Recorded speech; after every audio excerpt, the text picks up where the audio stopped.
गरीब बहू का रक्षा बंधन। यह कहानी हरिपुर नामक गांव में रहने वाली एक गरीब बहू शिल्पा की है। शिल्पा दिन रात अपने खेतों में काम करके अपने परिवार का पेट पालती थी। शिल्पा के पति और ससुर दोनों एक नंबर के पियक्कड़ और लापरवाह इंसान थे। वे दोनों सुबह से शाम तक इधर उधर घूमते थे और रात होने पर घर वापस आ जाते थे। शिल्पा की सास कोमल बहुत ही अच्छी औरत थी। वो भी सारा दिन अपने बहू के काम में मदद करती थी। शिल्पा की एक बेटी भी थी जो मात्र 8 साल की है, जिसका नाम पायल है। एक दिन शिल्पा अपने खेतों में लगे टमाटर की फसल को देखकर कहती है, इस बार टमाटर की फसल बहुत अच्छी हुई है। इस बार इस फसल के बिक जाने के बाद मैं अपने सारे कर्ज चुका दूंगी और गिरवी रखे जेवरों को भी ले आऊंगी। शिल्पा बहुत खुश थी। इसी तरह वह 1 महीने तक अपने फसल की देखरेख करती रही। 1 महीने बाद उसकी टमाटर की फसल पूरी तरह तैयार हो गई थी। यह देखकर शिल्पा बोली, फसल तो बहुत अच्छी तैयार हुई है। मैं कल से ही इसे तोड़कर मंडी बेचने जाऊंगी, पर इसके लिए तो मुझे कुछ मजदूरों की भी जरूरत पड़ेगी। मैं अभी जाकर मजदूरों को ढूंढ लेती हूँ, नहीं तो रात होने पर मजदूरों को ढूंढना कठिन होगा। इतना कहकर शिल्पा मजदूरों को ढूंढने चली जाती है। मजदूरों को ढूंढते ढूंढते रात हो जाती है। तो इधर घर पर शिल्पा की बेटी पायल अपनी दादी से कहती है, दादी बहुत रात हो गई है, पर अभी भी माँ खेत से नहीं लौटी है। पायल की बात सुनकर कोमल भी परेशान हो जाती है। फिर वह पायल से कहती है, आ जाएगी बेटा, अकेली है, सारा काम खुद ही से करती है। भगवान भी उसकी किस्मत में कितने दुख लिखे हैं। अगर मेरे बेटे और पति काम करते तो उस बेचारी को इस तरह सारा दिन काम नहीं करना पड़ता। कोमल इतना कह ही रही थी कि तब तक शिल्पा वहाँ आ जाती है। शिल्पा को देखकर पायल बहुत खुश होती है और जाकर अपनी माँ के गले लग जाती है। शिल्पा भी पायल को इतना खुश देखकर बहुत खुश होती है। मेरी सारी समस्याओं और आंसू को भुलाने के लिए ही लगता है भगवान ने तुझे मेरी बेटी के रूप में भेजा है, जिसे देखकर मेरे सारे दुख कम हो जाते हैं। फिर थोड़ी देर वह अपनी बेटी के साथ बातें करती है, जिसके बाद पायल सो जाती है। तब तक बाप बेटे भी वहीं बाहर से घूमकर आ जाते हैं और खाना खाकर सो जाते हैं। और उधर शिल्पा और उसकी सास भी सो जाती हैं। बेचारी शिल्पा को ये नहीं पता था कि आज की रात उसके लिए कहर बनकर टूटेगी। आधी रात से ही बहुत तेज आंधी और बारिश शुरू हो जाती है और पूरी रात मानो जैसे तूफान आ गया है। अगले दिन सुबह सुबह पायल को स्कूल भेजकर सास और बहू खेत में टमाटर की फसल तोड़ने के लिए निकल जाती हैं। खेत जाते ही मानो उनके ऊपर पहाड़ टूट पड़ा, क्योंकि रात में आए आंधी तूफान में शिल्पा की सारी टमाटर की फसल बर्बाद हो गई थी। यही हाल सभी किसानों का था। इस बारिश ने सबकी फसल बर्बाद कर दी थी। इतना नुकसान देखकर शिल्पा रोने लगती है और रोते हुए कहती है, हे ईश्वर, ये कैसी परीक्षा ले रहे हैं आप। बरसात के नाम पर आपने मेरी पूरी फसल बर्बाद कर दी। अब हम कैसे जिएंगे भगवान। इतना कहकर शिल्पा फूट फूट कर रोने लगती है। अपनी बहू को इस तरह रोता देखकर उसकी सास भी रोने लगती हैं और फिर अपनी बहू को समझाकर घर ले आती हैं। इसी तरह 2 से 3 दिन निकल जाते हैं। इधर बेटा और बाप अपने में ही मस्त थे। उन्हें इस बारे में कोई खबर ही नहीं थी। उधर सास बहू एक दूसरे को संभालती हैं। इसी तरह 2 दिन बीत जाते हैं। तभी एक दिन शिल्पा की सास कहती है, शिल्पा, तुम इतना उदास मत हो। किसान और किसान के परिवार को ऐसी समस्या होती रहती है, तो क्या उनकी जिंदगी अच्छी नहीं होती। अपने दिल को मजबूत करो और साहस रखो। पुरानी बातें सोचकर कब तक दुखी होती रहोगी? तो मैं और क्या करूं सासू माँ, मेरी आंखों के सामने सब खत्म हो गया। 2 दिन में ही घर का सारा राशन पानी खत्म हो जाएगा। ऊपर से इतने लोगों से कर्ज लिया है, कैसे चुका पाऊंगी सबके कर्ज मैं। शिल्पा इतना कहकर उदास हो जाती है। तभी बेटी पायल वहां भागते हुए आती है और अपनी माँ से कहती है, माँ, मैडम जी ने कहा है कि मुझे राखी पर निबंध लिख कर लाना है। बताओ ना माँ, मैं क्या लिखूं? जब बेटी पायल उससे राखी के बारे में पूछ रही थी, तभी उसके मन में एक तरकीब आती है और अरे हाँ, राखी का त्योहार आ गया है। अगर मैं राखी बेचना शुरू कर दूं तो खूब बिकेगी, पर उसके लिए मुझे पैसे चाहिए। वो पैसे कहाँ से लाऊं? शिल्पा यह सोच ही रही थी कि तभी बेटी पायल उससे कहती है, माँ, मुझे राखी के बारे में लिखना है। जो कुछ तुम जानती हो बताओ ना माँ। हाँ हाँ बेटा, बताती हूँ। फिर वह अपनी बेटी को राखी के त्योहार के बारे में बताने लगती है। उसकी बेटी पायल सब कुछ लिख लेती है। फिर इसके बाद शिल्पा ने अपनी सासू से राखी बेचने की बात बताई, तो उसकी सासू माँ ने अपना मंगलसूत्र शिल्पा को देते हुए कहा, शिल्पा, देखो ना, जिसने बांधा था यह मंगलसूत्र, उसे कोई चिंता ही नहीं है। अब इसे रखने का क्या फायदा? तुम इसे गिरवी रखकर राखी बेचना शुरू करो। पर माँ जी, यह तो मंगलसूत्र है। बहू, जब राखी बेचकर पैसे जुट जाएंगे तो फिर हम इसे छुड़ा लेंगे। तुम चिंता मत करो, सब अच्छा होगा। इस तरह उसने वह मंगलसूत्र गिरवी रख दिया और उससे मिले पैसों से शिल्पा ने गांव के पास राखी की दुकान खोली।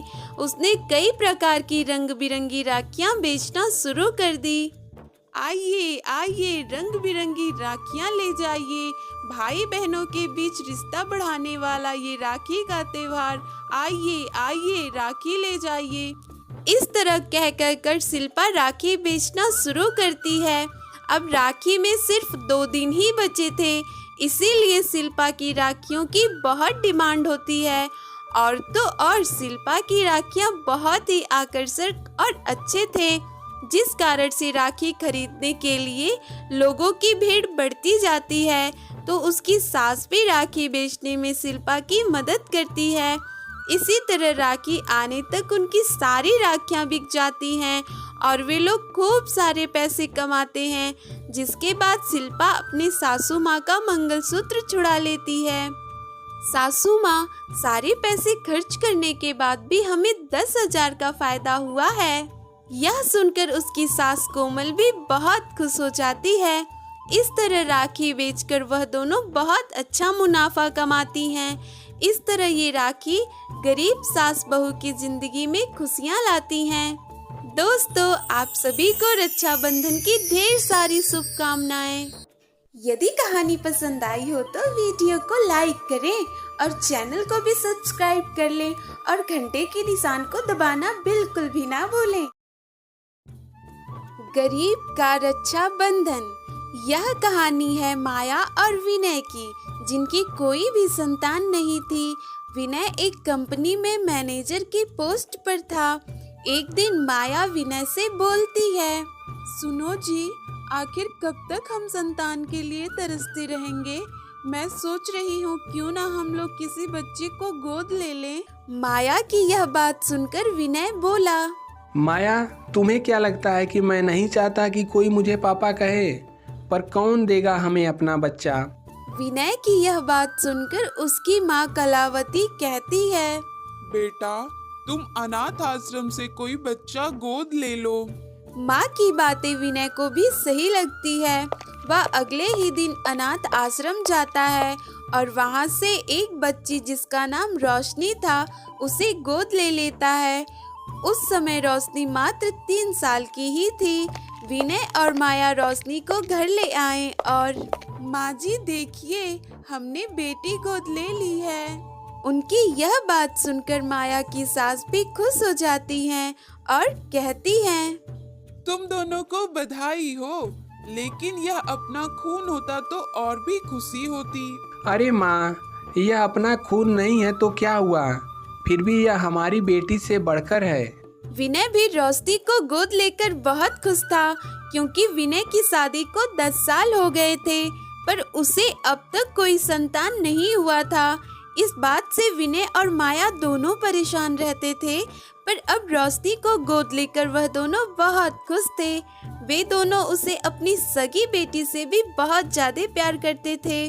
इसी तरह 2 महीने बीत जाते हैं, पर एक दिन भगवान ने भी उन्हें और खुशियां दे दी। माया भागती हुई विनय के पास आती है और बोलती है, विनय जी, मैं माँ बनने वाली हूँ। हम 10 साल तक बच्चे के लिए तड़प रहे थे और अब भगवान ने बिना मांगे ही मुझे माँ बनने का सुख दे दिया है। मैं बहुत बहुत खुश हूँ विनय जी, अब हमें और कुछ नहीं चाहिए। क्यों नहीं चाहिए? हमें अपनी रोशनी के लिए एक सुंदर सा भाई चाहिए। इसी तरह 9 महीने बीत जाते हैं और माया एक सुंदर से लड़के को जन्म देती है, जिसका नाम विवेक रखा गया।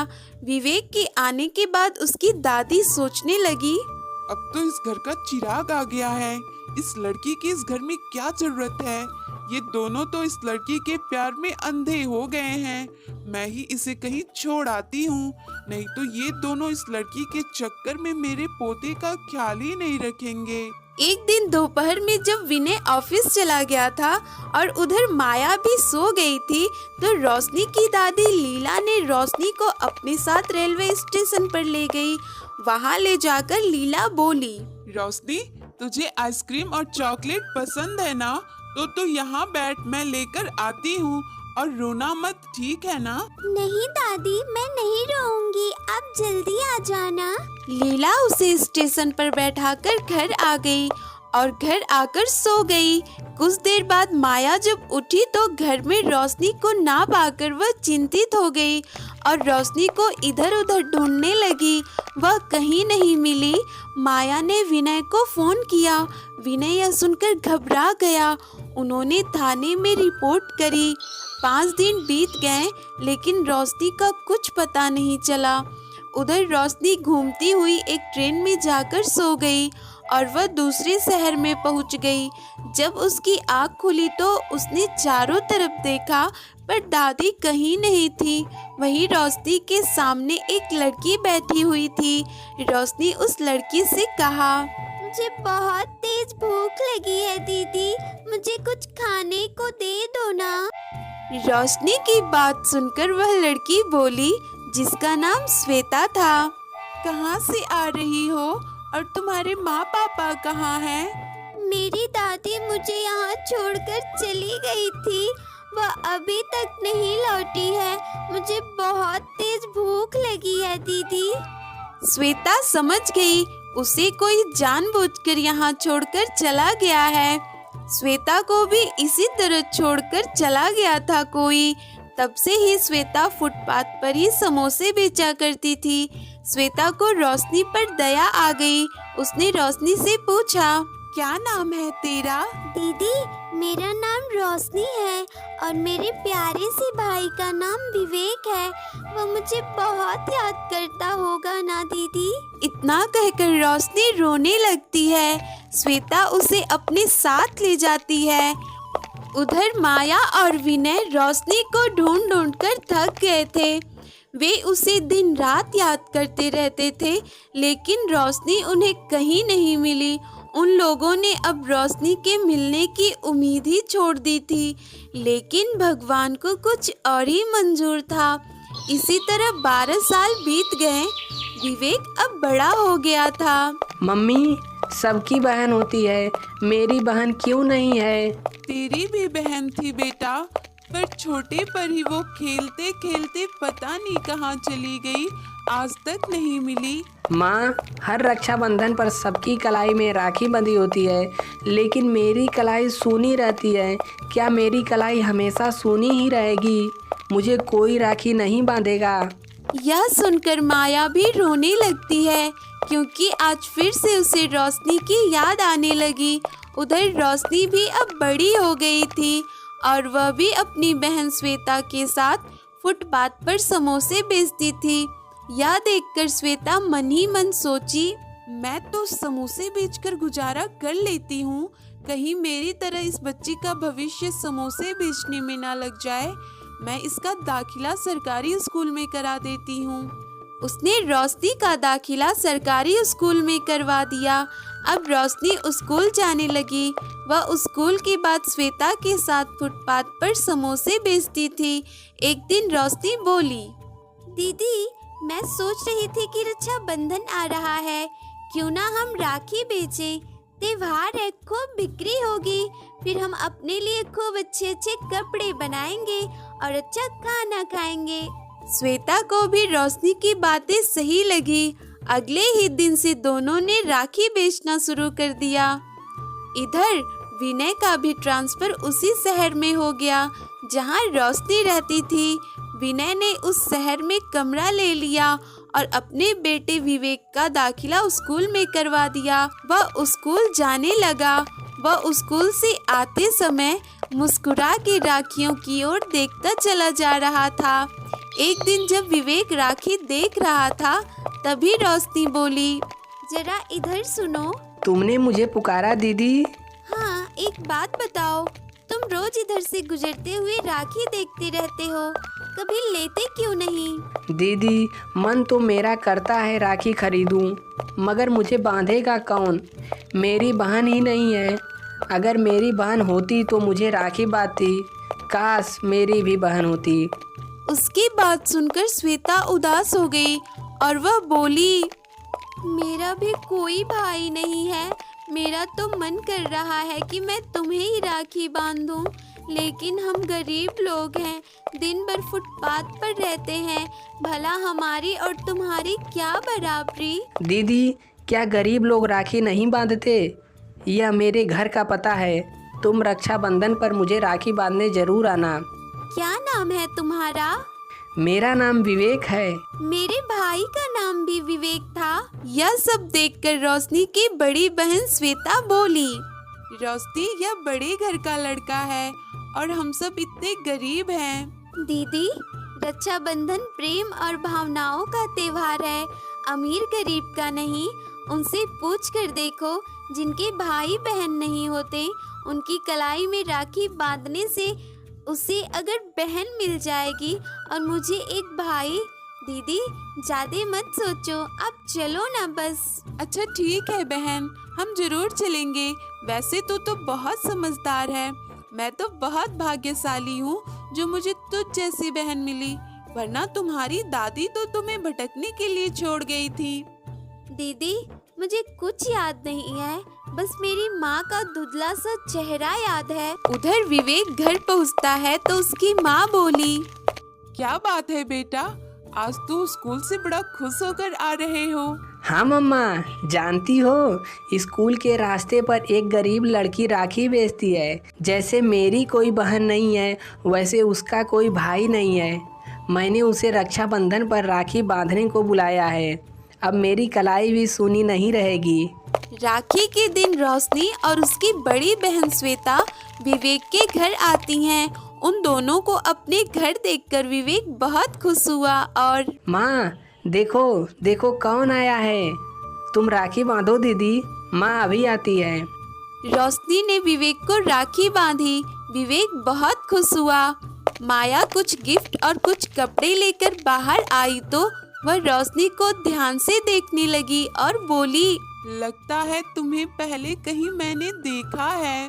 यह सुनकर रोशनी बोली, मुझे भी लग रहा है कि मैंने आपको कहीं देखा है। तब तक विवेक अपनी दादी की तस्वीर दिखाते हुए बोला, दीदी, यह मेरी दादी की तस्वीर है जो अब नहीं है, और ये मेरे पापा हैं। रोशनी दादी को पहचान गई और बोली, अरे ये तो मेरी दादी हैं जो मुझे रेलवे स्टेशन पर छोड़ आई थी। मेरी बच्ची, मैंने पहचान लिया, तुम ही मेरी रोशनी हो। यह सब देखकर रोशनी की बड़ी बहन श्वेता बोली, हाँ यही रोशनी है। 12 साल पहले ये मुझे ट्रेन में मिली थी, तब से मेरे साथ ही रहती है। हाँ मम्मी, दीदी ने ही मुझे पाला है, वरना दादी ने तो मुझे झूठ बोलकर वहाँ छोड़ आई थी। विनय और माया ने उसे गले से लगा लिया और रोने लगे। तभी श्वेता बोली, देख न रोशनी, आज एक गरीब की रक्षाबंधन पर कितना अनमोल तोहफा मिला है। हमेशा खुश रहना मेरी बहन। अब मैं चलती हूँ। अरे बेटा, कहाँ जा रही हो रोशनी को छोड़कर? तुम भी इसकी बड़ी बहन हो। आज से मेरी एक नहीं 2 बेटियां हैं। आज से तुम्हें कहीं जाने की ज़रूरत नहीं है। आज से तुम यहीं रहोगी। और इस तरह से एक गरीब का रक्षाबंधन एक यादगार रक्षाबंधन बन गया। दोस्तों, आप सभी को रक्षाबंधन की ढेर सारी शुभकामनाएं। यदि कहानी पसंद आई हो तो वीडियो को लाइक करें और चैनल को भी सब्सक्राइब कर लें और घंटे के निशान को दबाना बिल्कुल भी ना भूलें।